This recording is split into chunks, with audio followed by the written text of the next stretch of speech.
गुढीपाडवा हा आपल्या हिंदू दिनदर्शिकेनुसार चैत्र या पहिल्या मराठी महिन्याच्या पहिल्या दिवशी म्हणजेच वसंत ऋतूच्या पहिल्या दिवशी साजरा केला जातो. म्हणून या सणाला हिंदू नववर्ष असे देखील म्हणतात. हिंदू धर्मातील 3.5 मुहूर्तांपैकी हा एक मुहूर्त आहे आणि या दिवशी सगळी नवीन आणि शुभकार्य केली जातात, जी नक्कीच लाभदायक असतात. आपल्या दारात उभारलेली गुढी ही समृद्धीची आणि विजयाची प्रतीक म्हणून उभारली जाते. पण गेल्या काही वर्षांपासून गुढीपाडव्याबद्दल काही संदेश सोशल मीडियावर पसरवले जात आहेत. गुढीपाडवा आणि स्वराज्याचे धाकले धनी धर्मवीर छत्रपती श्री संभाजी महाराज यांच्या मृत्यूबद्दलचे हे संदेश आहेत.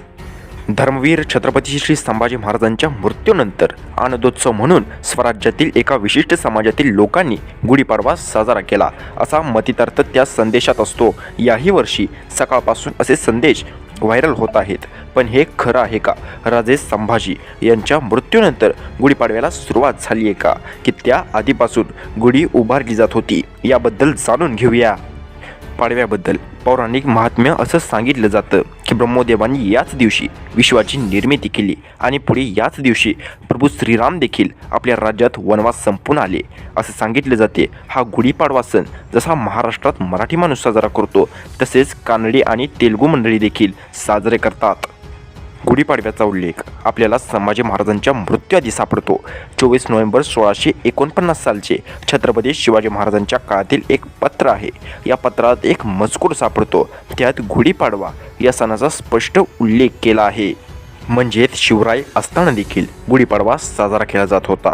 इतिहासचार्य V.K. राजवाडे यांनी मराठ्यांच्या इतिहासाची साधने या नावाने इतिहासाचे अनेक खंड प्रसिद्ध केले आणि त्यात देखील अनेक पत्र वगैरे संग्रहित आहेत. त्यातील एका पत्रात गुढीपाडवा या सणाचा उल्लेख केलेला आपल्याला आढळतो.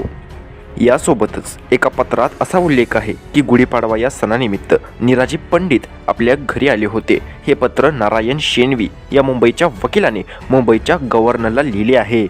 हे निराजी पंडित म्हणजे शिवरायांच्या अष्टप्रधान मंडळातील एक सदस्य होते आणि ते आपल्या घरी गुढीपाडव्यानिमित्त आल्याचा उल्लेख सापडतो. हे तर आपण पाहिले की शिवरायांच्या काळात गुढीपाडवा साजरा केला जात असे.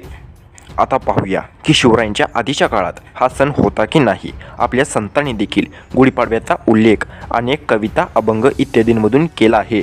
टाळी वाजवावी, गुढी उभारावी, वाटती चालावी पंढरीची, ही संत चोखोमेळा यांच्या ओळी आहेत.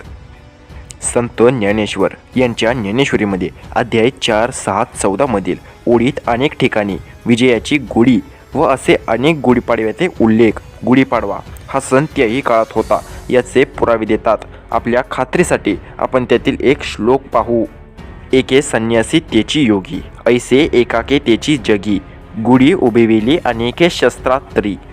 संत एकनाथ महाराजांच्या भागवत ग्रंथात देखील अनेक वेळी गुढीपाडवा या सणाचा उल्लेख आलेला आहे. एकनाथ महाराज भक्तीची, आनंदाची, यशाची, रामराज्याची, निजधर्माची गुढी उभारावी असे सांगतात. संत तुकाराम देखील आपल्या अभंगात म्हणतात, पाठविले गोविंदे गोपाळा, चपळा हाती गुढी.